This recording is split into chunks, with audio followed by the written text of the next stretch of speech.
Buddha was in an assembly when a man walked in looking furious. He thought Buddha was doing something wrong.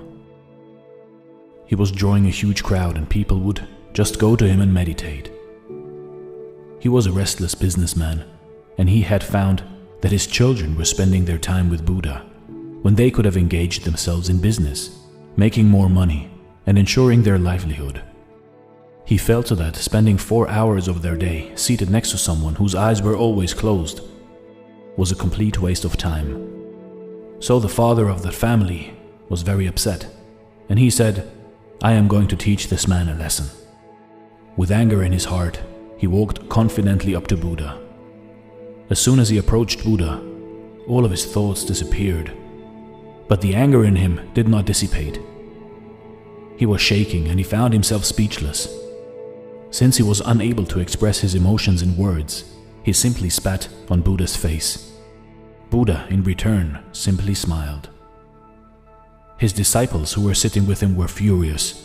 They wanted to react and were ready to jump, but the Buddha's presence didn't allow them to do so.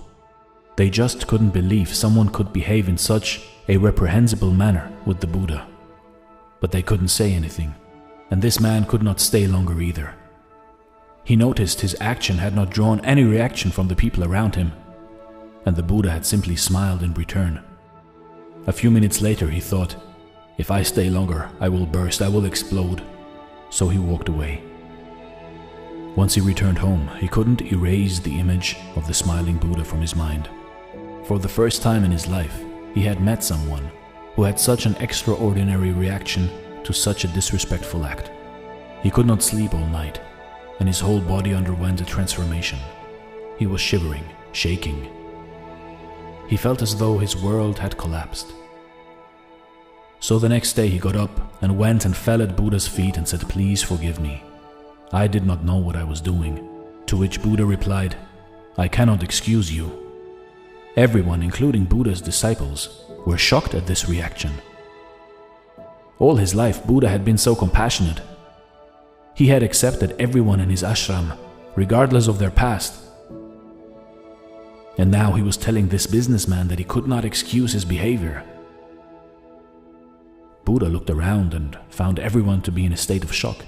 So he explained, "Why should I excuse you when you have not done anything? What wrong have you done that I should excuse your behavior?" The businessman replied, "Yesterday I came to this assembly, and in my anger, I spat on your face. I am the same person, it is me." Buddha said, "That person is not here anymore. If I ever meet the person on whom you spat, I'll tell him to excuse you. For me, to the person who's right here in this moment, you are wonderful. You have done nothing wrong. You see, in life, when do we truly forgive a person? True forgiveness is when you forgive a person, and that someone doesn't even know that he is being forgiven. Forgiveness. If you forgive someone and keep reminding them about their mistake and make them feel guilty all the time, guilt